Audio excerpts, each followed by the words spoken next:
जब अफ्रीकी देश नाइजीरिया में एक तानाशाह जनरल मुस्तफा याकूबू ने सैमुअल जोका की सरकार का तख्ता पलट करवा दिया था। वो आर्मी की सहायता से वहां के पुराने राजा सैमुअल जोका के पूरे वंश को खत्म करवा देता है और उसके सपोर्टर्स आम लोगों को शरेआम सड़कों पर मारा जा रहा था। औरतों के साथ रेप और मारकाट जैसी घटनाएं शरेआम हो रही थी। नाइजीरिया के हालात नर्क से भी बदतर हो गए थे। ऐसे खतरनाक हालातों में एक अमरीकी डॉक्टर लेना फ्योर वहां जंगल में एक कैंप लगाकर जख्मी और पीड़ित लोगों का इलाज कर रही थी। उसे वहां से निकालने के लिए 8 जाबाज सिपाहियों की टीम को भेजा जाता है और इस टीम का लीडर था लेफ्टिनेंट एके। क्या ये टीम उस डॉक्टर को अमरीकी बेस पर वापस ला पाती है या नहीं? तो चलिए शुरू करते हैं इस कहानी को। आज की मूवी है सन ऑफ द टीयर्स, यानी के आंसू का सूरज। मूवी के स्टार्टिंग में नाइजीरिया में हो रहे कत्लेआम के कुछ सीन्स को दिखाया जाता है। यहाँ पर पूरा देश हिंसा की आग में झुलस रहा था। अगले सीन में अफ्रीका से थोड़ी दूर एक अमरीकी नेवी वारशिप को दिखाया जाता है, जहाँ पर एक रिपोर्टर बता रहा था कि नाइजीरिया सिविल वॉर के कारण प्रवासी लोगों को वहां से निकाला जा रहा है और पुराने प्रेसिडेंट के पूरे परिवार को खत्म कर दिया गया है। जहाँ कुछ हेलीकॉप्टर्स उतरते हैं जिनमें 8 लोगों की टीम और लेफ्टिनेंट एके थे, जो किसी खतरनाक मिशन से लौटे थे। कुछ देर बाद इनका कैप्टन इन्हें एक कमरे में बुलाता है और कहता है कि तुम्हें अभी एक मिशन पर और जाना है। वो एक लड़की की तस्वीर दिखाता है। ये थी डॉक्टर लेना फ्योर, जो नाइजीरिया में पीड़ित लोगों का इलाज करती थी। कैप्टन उन्हें डॉक्टर लेना को वहां से सुरक्षित वापस लाने का मिशन देता है। इन्हें लोकेशन, मैप और कहां से इंटर होना है, कहां से निकलना है, मिशन के दौरान क्या करना है, क्या नहीं करना, सब कुछ अच्छी तरह से समझा दिया जाता है। इन्हें रात के अंधेरे में एक प्लेन से पैराशूट के जरिए नाइजीरिया के जंगलों में उतारा जाता है। कैंप के पास एक लड़की पानी भरने आती है। वहीं एके उसे पकड़ लेता है और कहता है कि हम अमरीकी सिपाही हैं, हमें डॉक्टर लेना के पास लेकर जाओ। वो लड़की इन्हें वहां ले जाती है। ये अंदर जाते हैं तो सब सो रहे थे। वहीं कुछ लोगों की हालत बहुत खराब थी। वो लड़की इन्हें ऑपरेशन थिएटर में ले जाती है, जहाँ डॉक्टर लेना ऑपरेशन कर रही थी। एके लेना को बताता है कि हमें अमरीकी सरकार की तरफ से आपको जहाँ से सुरक्षित ले जाने के लिए भेजा गया है। पहले तो लेना मान जाती है, लेकिन जब उसे पता चलता है कि ये मरीजों को साथ नहीं ले जा रहे तो वो जाने से साफ मना कर देती है। थोड़ी देर बहस करने के बाद लेफ्टिनेंट एके कैप्टन से बात करता है, लेकिन साथियों को कुछ नहीं बताता और लेना को कहता है कि ठीक है, हम सबको लेकर जाएंगे, लेकिन जो अच्छी तरह से चल सके, बाकी को यहीं रहना होगा। लेना मान जाती है। सुबह होते ही ये सही सलामत लोगों को वहां से लेकर चल पड़ते हैं, जिनमें लड़कियां, बुजुर्ग और बच्चे भी थे। जो टोटल 70 लोगों को लेकर वहां से चल पड़ते हैं। ये रास्ते में घने और खतरनाक जंगलों से होते हुए पूरा दिन चलते रहते हैं। ऐसे ही इन्हें चलते चलते रात हो जाती है। सभी लोग थक चुके थे।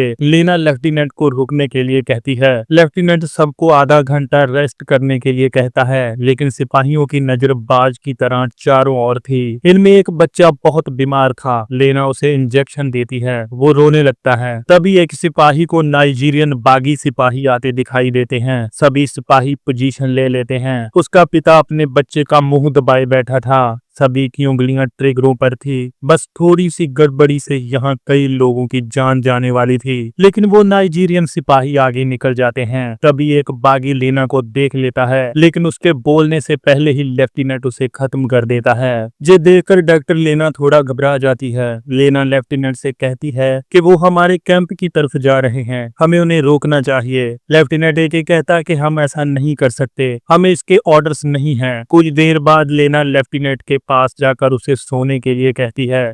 लेफ्टिनेंट कहता है कि उसका काम जागना है। लेना उसे सबकी जान बचाने के लिए शुक्रिया कहती है और चली जाती है। अगली सुबह होती है। वहीं कैंप में नाइजीरियन सिपाही आते हैं, जहां लेना जख्मी लोगों का इलाज करती थी। वहां का पादरी कहता है कि जहां सिर्फ जख्मी लोग हैं और कोई नहीं, लेकिन बागी सिपाही पादरी को मार देते हैं। वहीं दूसरी ओर टीम 2 अमेरिकी हेलीकॉप्टर्स मंगवाती है। वो इनसे 5 मिनट की दूरी पर थे। ये जेलो स्मोक बम फेंकते हैं जिससे हेलीकॉप्टरों को लोकेशन मिल जाती है और पायलट वहीं पर एक हेलीकॉप्टर को उतार देता है और एक ऊपर ही रहता है। सिपाही लेना को हेलीकॉप्टर के पास ले जाते हैं लेकिन बाकी लोगों को वहीं रोक लेते हैं। लेना कहती है कि तुम इन्हें हेलीकॉप्टर में क्यों नहीं ले जा रहे, तो लेफ्टिनेंट एके कहता है कि हमें सिर्फ आपको ही ले जाने का ऑर्डर है। असल में जब लेना जाने के लिए मान नहीं रही थी तो लेफ्टिनेंट ने कैप्टन से बात की थी, तो कैप्टन ने ही ये झूठ बोलने के लिए लेफ्टिनेंट को कहा था क्योंकि लेना पीड़ित लोगों को छोड़कर कभी नहीं आती।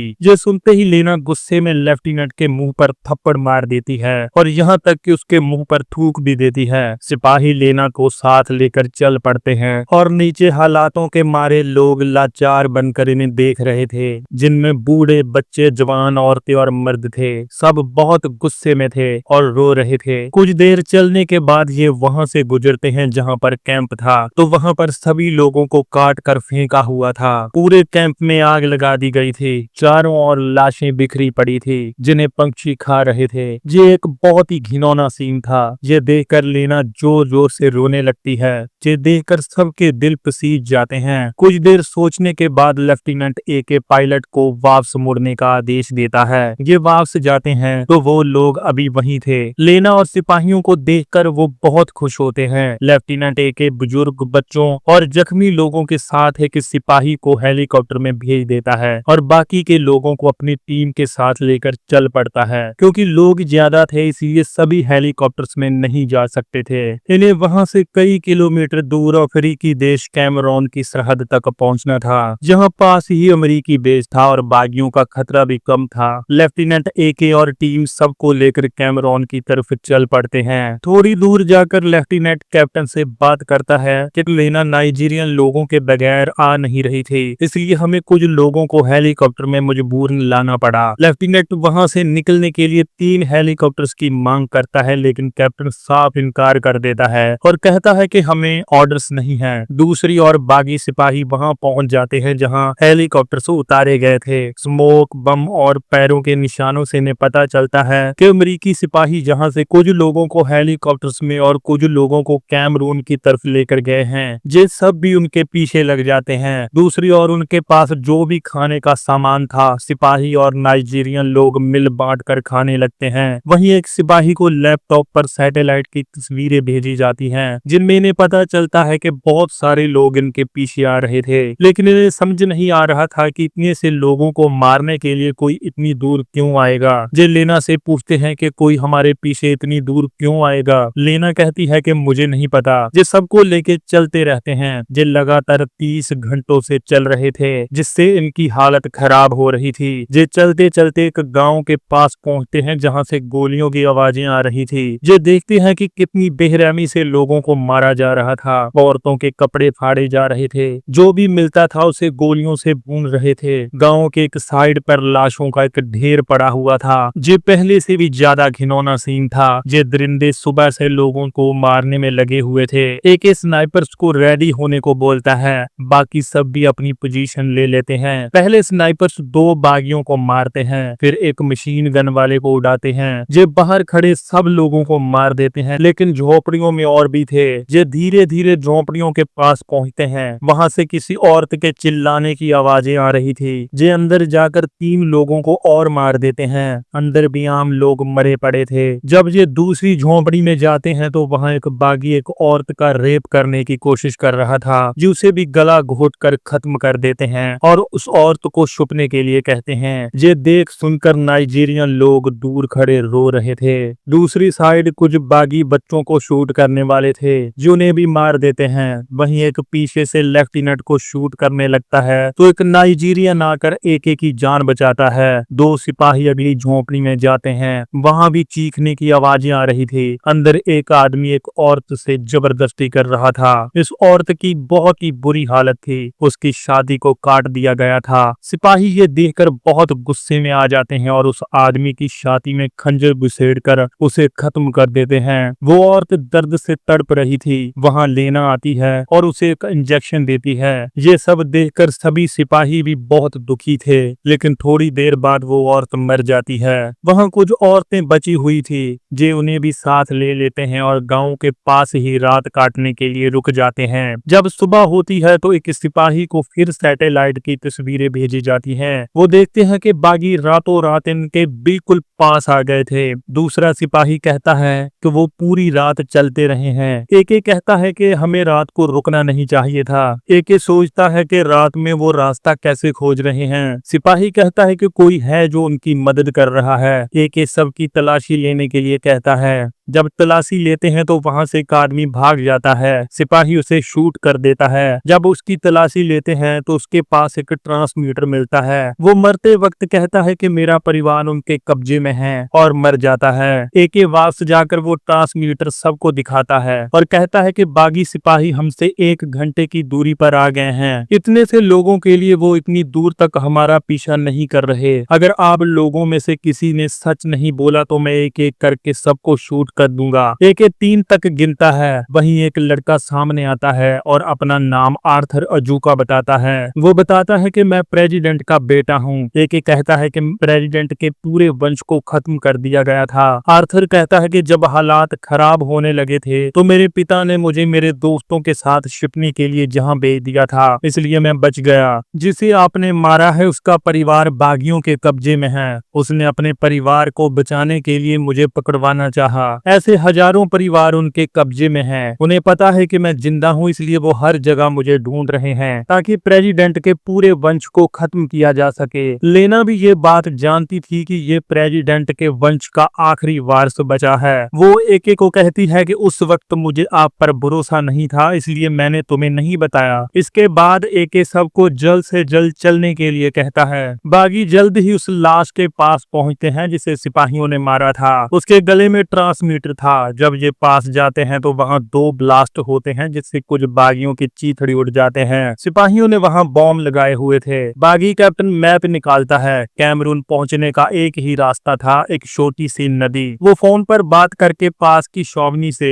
नदी के पास वाली लोकेशन पर और सिपाही मंगवा लेता है। दूसरी ओर एक कैप्टन से बात करता है और कैप्टन को पता चलता है कि प्रेसिडेंट का बेटा टीम के पास है। कैप्टन कहता है कि ये तुम्हारे मिशन को और खतरे में डाल सकता है। नाइजीरिया में नई सरकार इसे अपराधी मानती है जिसका असर यूएसए डिप्लोमेसी पर भी हो सकता है, तो मैंने वहीं छोड़ दो। एक कहता है कि क्या ये इंसान नहीं है सर? आपको भी पता है कि उनका क्या हश्र होगा। मेरा जमीर इसकी इजाजत नहीं देता है। और एक फिर हेलीकॉप्टर्स की मांग करता है। कुछ देर बहस के बाद कैप्टन हेलीकॉप्टर्स भेजने के लिए मान जाता है। एक सबको पास बुलाता है और कैप्टन ने जो कहा था वो सबको बताता है कि मैंने ऑर्डर्स फॉलो करने से मना कर दिया है। मैं इन मासूम रिफ्यूजीज को बचाना चाहता हूँ। हम बागी सिपाहियों से लड़े बिना यहाँ से इन्हें नहीं निकाल सकते। वो हमारे बिल्कुल करीब आ चुके हैं, इसलिए अगर इन्हें बचाना है तो पहले उन्हें खत्म करना होगा। क्या आप लोग मेरे साथ हैं? सभी सिपाही हाँ बोलते हैं। सब उस नदी के किनारे किनारे आगे बढ़ने लगते हैं। उधर बागी सिपाहियों की गाड़ियां भी कैमरून के पास पहुंच चुकी थी। दूसरी ओर रास्ते में सिपाही बागियों का इंतजार करने लगते हैं। सैटेलाइट के हिसाब से इन्हें लगता है कि थोड़े बहुत सिपाही हैं, लेकिन वहां ट्रक्स में जो सिपाही बुलाए गए थे उनका इन्हें कोई पता नहीं था। एक सिपाही आगे था, बाकी पीछे थे। कुछ आम लोगों के पास भी हथियार थे। थोड़ी देर बाद कोई इनकी तरफ आ रहा था। जब सिपाही उसे मारने लगता है तो वो एक जंगली सुअर था। उसके 2 सेकंड बाद ही एकदम एक गोली आकर उसके कंधे पर लगती है जिससे वो गिर जाता है। ये एक स्मोक बम फेंकते हैं। सब उसके पास आते हैं। वो बताता है कि सामने कोई स्नाइपर है जो उसके बाजू पर पट्टी बांध देते हैं। उसी वक्त रॉकेट लॉन्चर, हैंड ग्रेनेड और गोलियां बरसने लगते हैं। जे भी इधर से अंधाधुंध गोलियां चला रहे थे। इतनी भयानक गोलीबारी हो रही थी कि वहां दरख्त गिरने लग रहे थे। नाइजीरियन लोग चीख रहे थे। सिपाही उनका मुकाबला बहुत बहादुरी से करते हैं। फिर कुछ देर के लिए फायरिंग रुक जाती है। सारी टीम भागकर पीछे नाइजीरियन लोगों के पास आती है, जहां बहुत सारे नाइजीरियन लोग मारे गए थे और इनके एक सिपाही के पेट में भी गोली लगी थी। कुछ देर बाद वो भी दम तोड़ देता है। लेफ्टिनेंट एक सबको चलने के लिए कहता है। वहीं फिर फायरिंग शुरू हो जाती है। सारे सिपाही बागियों को खत्म करने में अपना पूरा जोर लगा रहे थे। एक दूसरे की तरफ तरफ अंधाधुंध ग्रेनेड, रॉकेट लॉन्चर और गोलियां बरसाई जा रही थी। इनकी मदद के लिए कुछ नाइजीरियन भी लड़ना शुरू कर देते हैं। चलती हुई जंग में एक सिपाही बेस पर सारी सिचुएशन बताता है और हवाई सेना की मांग करता है। जे सुनते ही उधर से अमेरिकी फाइटर जेट्स को रवाना कर दिया जाता है। लेफ्टिनेंट कहता है कि हम लाशों को साथ नहीं ले जा सकते, इन्हें बाद में ले जाएंगे। कैमरून बॉर्डर पास ही है। वहीं एक और सिपाही एक औरत को बचाते हुए मारा जाता है। थोड़ी देर बाद एक और सिपाही मारा जाता है। बागियों का हमला इतना भयानक था कि यहीं पर इनके 3 सिपाही मारे गए थे। सभी बागियों से लड़ते हुए नदी को पार कर रहे थे। वहां पर फिर एक सिपाही मारा जाता है। बागियों की फौज ज्यादा होने के कारण ये अमेरिकी सिपाहियों पर भारी पड़ रहे थे। आगे गन्ने के खेत जैसी बड़ी बड़ी काई थी। सभी लड़ते हुए उस काई में चले जाते हैं। गोलियां अभी भी दोनों तरफ से अंधाधुंध चल रही थी। उधर फाइटर जेट्स भी पास पहुंच चुके थे। सारे बागी सिपाही भी इनके पीछे काई में चले जाते हैं। सामने कैमरून बॉर्डर आ चुका था। वहीं पीछे एक और सिपाही को गोलियां लग जाती हैं। एक सबको आगे भेजकर फिर सिपाही के पास पहुंचता है। बागी सिपाही बारिश की तरह गोलियां बरसा रहे थे। वहीं एक और सिपाही आता है। उधर सभी लोग कैमरून बॉर्डर पहुंच जाते हैं, लेकिन कैमरून बॉर्डर सिक्योरिटी फोर्सों ने आगे नहीं जाने दे रही थी। उधर पायलट लोकेशन बताने के लिए कहते हैं। सिपाही स्मोक बम फेंककर बागियों की लोकेशन बताता है। वहीं एक और सिपाही लड़ रहा था, वो भी जख्मी हो जाता है। ये चारों एक जगह इकट्ठे हो जाते हैं और फाइटर जेट्स वहां पर बहुत ही ज्यादा भयंकर बमबारी करते हैं और यहाँ जहाँ बागी छिपे हुए थे उस पूरे एरिया को ही जला देते हैं, जिससे उस काई के साथ साथ बागियों की पूरी यूनिट जलकर मर जाती है। लेना को लगता है कि सभी सिपाही भी मारे जा चुके हैं, लेकिन बॉम्बिंग से पहले ही वो एक साइड पर आ जाते हैं। लेफ्टिनेंट एके के साथ बाकी सिपाही भी बहुत बुरी तरह जख्मी हो चुके थे। लेना और प्रेसिडेंट का बेटा भागकर उनके पास आते हैं और वो बहुत ही मुश्किल से कैमरून बॉर्डर पर पहुंचते हैं। तो सब लोग उनका दिल से शुक्रिया कर रहे थे और भगवान का नाम लेकर बहुत सारी दुआएं दे रहे थे। उधर अभी भी कैमरूनी फौजी किसी को कैमरून में घुसने नहीं दे रहे थे। वहीं कुछ अमेरिकी हेलीकॉप्टर्स वहां आते हैं, जिनमें कैप्टन भी था। वो कैमरून से बॉर्डर खोलने की परमिशन लेके आया था। फौजी बॉर्डर खोल देते हैं, जिससे सभी कैमरून में दाखिल हो जाते हैं, जहां इन्हें अभी बागियों का कोई खतरा नहीं था। कैप्टन इनकी हालत देखकर हैरान रह जाता है। एक कहता है कि हमारे सिपाहियों की लाशें पीछे पड़ी हैं, उन्हें रिकवर कर लेना। सभी सिपाहियों को वहां से हेलीकॉप्टर्स में ले जाया जाता है। जाते वक्त सभी लोग रिफ्यूजी कैंप से खुशी से नाच नाच कर अलविदा कह रहे थे। यहीं पर यह मूवी खत्म हो जाती है। दोस्तों, जब टीम कैंप से इन्हें लेकर चली थी तो पादरी एके को कहता है कि भगवान तुम्हारी रक्षा करे। तो लेफ्टिनेंट वहां के हालात देखकर पादरी को कहता है कि भगवान नाइजीरिया से जा चुके हैं, लेकिन नहीं दोस्तों, अगर वो जिंदा यहाँ तक पहुंचे हैं तो वो भगवान की ही कृपा थी। नाइजीरियन लोगों का विश्वास था भगवान पर। ऐसे हालात कई बार कई देशों में बने। 1992 सोमालिया में, 1971 में बांग्लादेश में, ऐसे हालात बहुत सारे देशों पर बन चुके हैं, लेकिन उनका विश्वास आज भी भगवान पर है और हालात भी सुधर चुके हैं। तो दोस्तों, इस वीडियो में बस इतना ही। वीडियो अच्छी लगे तो वीडियो को लाइक शेयर करें और ऐसी और वीडियोज देखने के लिए हमारे चैनल को सब्सक्राइब करें।